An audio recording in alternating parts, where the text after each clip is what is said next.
بسم الله الرحمن الرحيم. السلام عليكم اصدقائي مشاهدي ومتابعي صفحة بعد الماتش مع محمد مصطفى. يمكن اقتحمت وقتكم كده على البدري واحنا نازلين اشغالنا، وقلت عندي خبرين مهمين عاوز اتكلم معاكم فيه لغاية ما نيجي نعمل الحلقة الجديدة على اليوتيوب على العصر كده ان شاء الله بإذن الله. ولكن قلت يعني جات لي اخبار، صحيت من النوم لقيتها يعني، فقلت لازم قبل ما انزل تكونوا عارفينها، بحيث لو حصل اي جديد النهارده وما قدرتش اطلع معاكم مثلا العصر او بالليل او اي حاجه، يعني نكون عارفين الاخبار. والله طلعنا خلاص نبقى يعني اتكلمنا معاكم فيها يعني. ولكن بس استاذنكم طمنوني هل الصوت كويس ولا لا، عشان نبدا نتكلم في الخبر بتاعنا اللي احنا عاوزين نتكلم فيه. فطمنوني الاول على الصوت، هل الصوت كويس ولا في مشكله، الصوت تمام ولا مش تمام، عشان نبدا نتكلم بسرعه عشان ننزل بقى نروح اشغالنا وما نعطلكمش معانا يعني. طيب انا منتظر بس حد يقول لي الصوت تمام ولا في مشكله. تمام. انا منتظر حد يقول لي الصوت هل في مشكله ولا لا. يمكن لغايه كده ما حد تمام. طيب يمكن الزمالك كان عنده ازمه بقالها فتره في الفيفا، وتم تصعيد الموضوع للمحكمه الرياضيه الدوليه، ثم تم تصعيد الموضوع بعد كده للمحكمة الفيدرالية. الزمالك كان عنده مشكلة مع باتشيكو كان في حكم طالع من الفيفا، وبعد كده الحكم راح ماشي تمام، الصوت تمام، وبعد كده الحكم راح للمحكمة الرياضية الدولية وحكمت لباتشيكو بالفلوس بتاعته. ثم بعد كده الزمالك طعن في المحكمة الفيدرالية. طعن الزمالك في المحكمة الفيدرالية ما هو إلا تضييع للوقت، عشان الزمالك يعدي فترة الانتقالات اللي فاتت ويبدأ الزمالك يشتري لعيبة ويجيب لعيبة ويتعاقد مع لعيبة ويأجل دفع الفلوس شوية. يمكن المحكمة الفيدرالية منذ قليل يعني منذ ساعات أكدت الحكم اللي طلع بتاع المحكمة الرياضية الدولية بأحقية باتشيكو بسداد الزمالك المستحقات بتاعته اللي هي 880 ألف يورو، مش دولار، يورو. اليورو طبعا أكيد أعلى من الدولار بحاجات بسيطة يعني. فكده وأعطت الزمالك كمان المحكمة الفيدرالية أعطت الزمالك مهلة شهر عشان يسدد الفلوس دي، ولو ما سددش الفلوس دي هيحصل إيقاف قيد.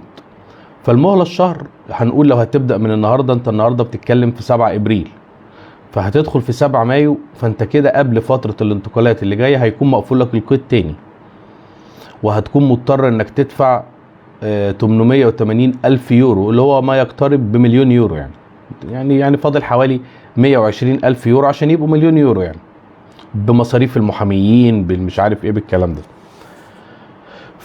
فكده الزمالك اعتبر القيد بتاعه موقوف. في بداية انا بكلمك على بداية التعاقدات الجديدة في الصيف، الزمالك القيد بتاعه موقوف الا لما تدفع 880 الف يورو. طبعا خبر مش حلو وخبر مش كويس، ولكنه كان خبر متوقع، لان احنا كلنا كنا عارفين ان الزمالك لما يروح المحكمة الفيدرالية السويسرية الحكم هيتأيد، لان المحكمة الفيدرالية السويسرية بتنظر في الاجراءات مش بتنظر في صلب الموضوع. يعني بتشوف الاجراءات تمت صح ولا غلط، مش بتقول بقى باتشيكو لا ليه لا ملوش، هي بتنظر في يعني في الاجراءات فقط.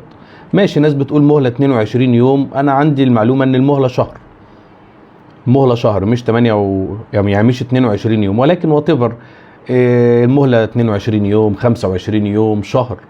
انت كده خلاص القيد هيتوقف قريب قبل فتح فترة الانتقالات الصيفية القادمة. يعني انا كل اللي يهمني سواء 21 يوم سواء 22 يوم سواء شهر، انا كل اللي يهمني انك انت خلاص في فترة الانتقالات اللي جاية مش هتقدر انك تتعاقد مع صفقات غير لما تدفع فلوس باتشيكو. الزمالك كان حاول قبل كده يقسط معاه، والزمالك كان حاول قبل كده يجدول معاه، ولكنه رفض وعاوز الفلوس بتاعته كاملة، ووسطوا اكتر من حد ولكنه عاوز الفلوس بتاعته كاملة. يمكن من حسن حظ الزمالك ان المدرب بتاعه برتغالي، اللي هو جوزيه بيسيرو، ومدرب كبير في البرتغال، درب بورتو ولشبونه وبنفيكا، فمدرب معروف في البرتغال. ولسه كان بيحاضر من اسبوعين في البرتغال، بيدي الرخصه اللي هي البرو بتاعه المدربين، اللي هي الرخصه الدوليه بتاعه اليويفا يعني. المهم، فانا بقترح لو عاوزين تشيروا الفيديو ده للناس يعني في الزمالك، نشغل دماغهم شويه بدل هم يعني دماغهم كده. يعني انا بقترح انهم يكلموا بيسيرو في الموضوع ده، ويحاول يتواصل مع زميله باتشيكو البرتغالي، الاتنين برتغاليين، ويحاول نشوف حل للقصه دي، انه يرضى يقسط، ياخد مثلا جزء ويقسط جزء. لانك كده يا فندم المشكله في حاجه، المشكله انك 880 الف يورو ده انت كنت مثلا تجيب بيهم صفقه مثلا، فانت كده هتدفع فوق الصفقات 880 الف يورو لنادي فقير، نادي ما عندوش مداخيل، نادي ما عندوش موارد، نادي ما عندوش حد يصرف عليه زي الاهلي. ما انتوا عارفين الناس اللي بتصرف على الاهلي والدنيا عندهم عامله ازاي. فانت كده عبء جديد في الصفقات. يعني انت كده هتدفع، يمكن الصفقه انت بتدفع فلوسها وهتستفيد بيها، لا دي بقى فلوس هتدفع خلاص راح عليك. فاتمنى نتواصل مع بيسيرو، واتمنى ان احنا نحاول ان احنا نحل المشكله دي، لان لو القيد خلاص اعتبره توقف. مشكله كبيره، مشكله كبيره بتاعت باتشيكو دي. وده عشان نتعلم ان احنا ما يعني مدرب او لعيب او اي حد يمشي من عندك ما ينفعش تمشيه هبولي، ما ينفعش كده تمشيه عشوائي، لا لازم قبل ما يمشي يكون ماضي على مخالصه ومخلص معاه. انما بالمنظر اللي بيحصل ده، لا ده ما يرضيش ربنا والله العظيم. الفلوس اللي بتروح على الارض والفلوس اللي كل شويه بتترمي ده ما يرضيش ربنا. حتى لو المدرب ليه حق، قبل ما تمشيه اقعد تفاوض معاه، اقعد تخلص معاه. يعني انا في معلومه مش متاكد منها وليست صحيحه بنسبه 100%، ان جروس ماشي وليه شهرين يعني، فانت برضه بتتكلم في هزل بيحصل. ابراهيم نضاي مشي وليه فلوس، ده مع المجلس ده. عشان بس ايه، المجلس السابق فيه حاجات كتير كتير، المجلس السابق لبسنا في 4-5 مليون دولار، ولكن المجلس ده برضه ما هو ملبسك في ابراهيم نضاي، وملبسك في ميشالاك، وياسر حمد كان من يومين بيقول لك انا ليا فلوس، ومش عارف مين بيقول لك انا ليا فلوس، فكده كتير. وجروس عندي معلومه غير مؤكده ان هم ما تمش التسويه معاه. طب انت ليه بتعمل كده؟ ليه بتعمل في نفسك كده؟ ما اعرفش. فاتمنى الموضوع ده يتحل على خير. هي مصيبه 880 الف يورو، وانت اصلا ما عندكش لعيبه، وانت محتاج كل يورو عشان تجيب صفقات وتجيب لعيبه وتجيب سكواد، بدل السكواد اللي احنا شفناه امبارح ده البدلاء كان حالهم لا يسر عدو ولا حبيب. فالقصه كانت صعبه قوي، والقصه كانت مستفزه قوي امبارح. وكمان غير الصفقات هتدفع حوالي ما يقرب من مليون يورو. بصراحه النادي ده والله العظيم لو كان دوله كانت وقعت من كتر الديون اللي عليه دي. فخبر طبعا مضايقني وخبر غير سعيد. الخبر التاني هو امبارح الناس كلها خلاص اتكلمت، وبدأ السوشيال ميديا والصحفيين يتكلموا ان في لعيب من الاهلي كان بيحاول يتواصل مع الزمالك عشان يجي الزمالك.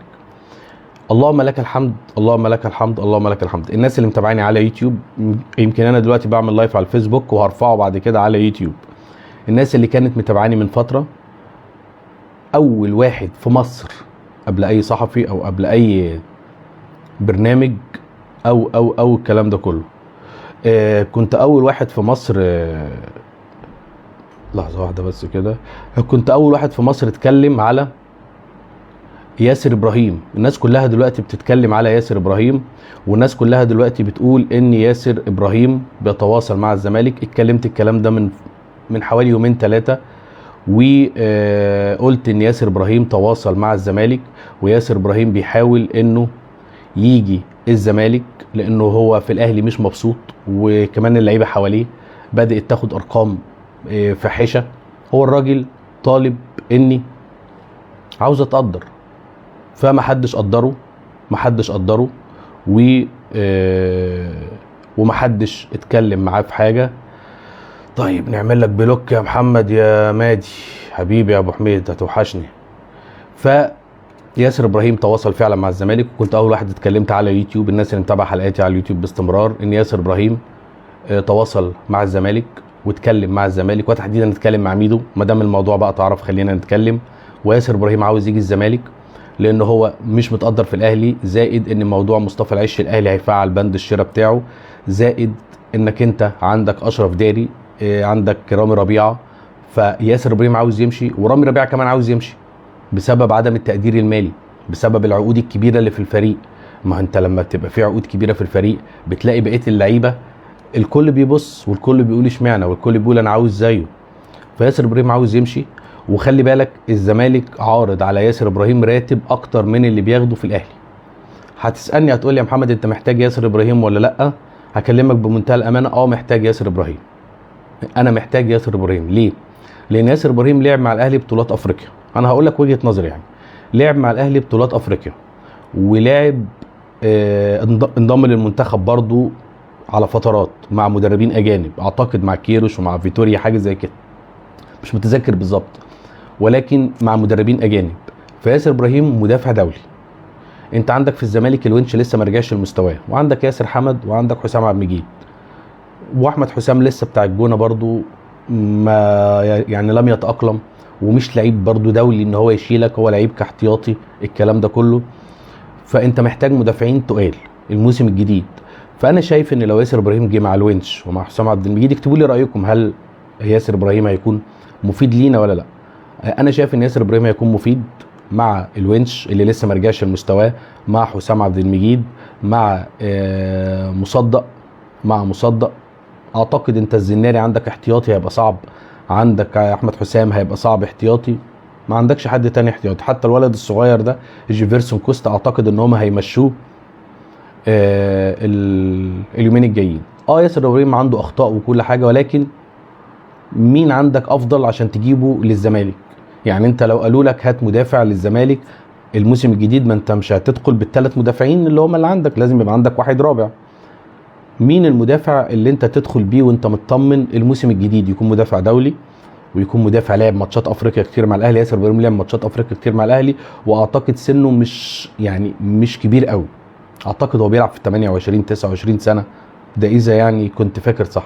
فياسر ابراهيم انا شايف مدافع دولي ومدافع كويس ومدافع زي الفل.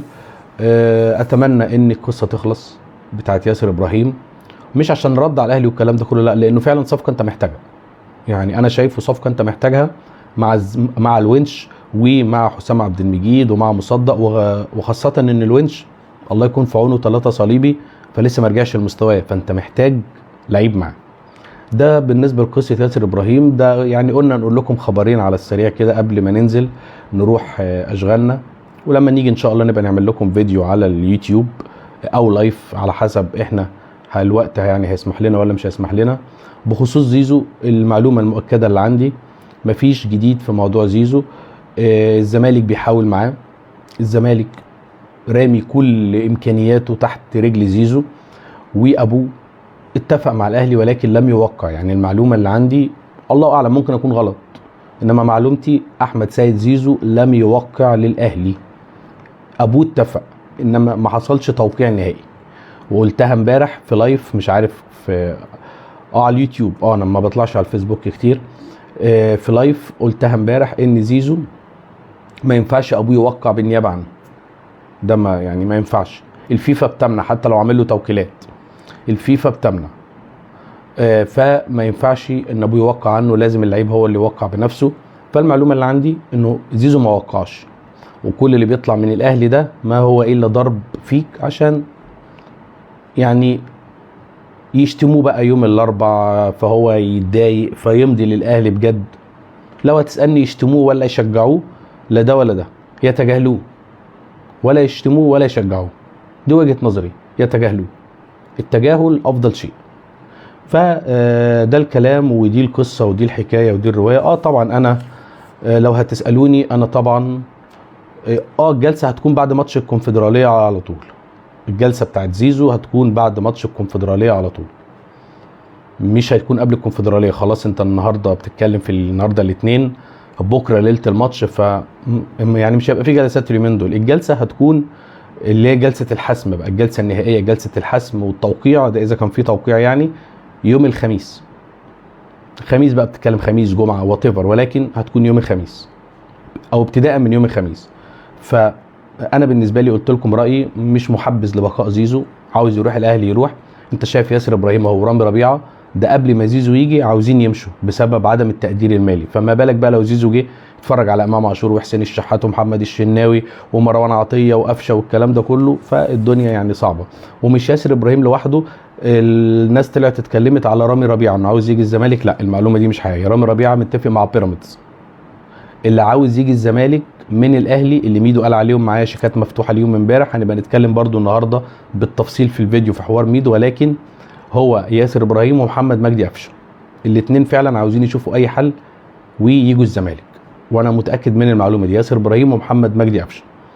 فخلينا ان احنا نسلم عليكم، وخلينا ان احنا نتقابل ان شاء الله على اليوتيوب. مش عارف بقى انتوا معايا على اليوتيوب ولا مش معايا على اليوتيوب، وان شاء الله يعني نحاول نطلع معاكم كده من وقت للتاني. قلنا نطلع بالخبر العاجل ده، للاسف خبر غير سعيد تماما، ولكن انا بيبقى دوري ان انا اقول لك الخبر سعيد بقى مش سعيد، انت وحظك يعني. صباحكم زي الفل، واشوفكم على خير ان شاء الله باذن الله، والسلام عليكم، مع الف سلامه.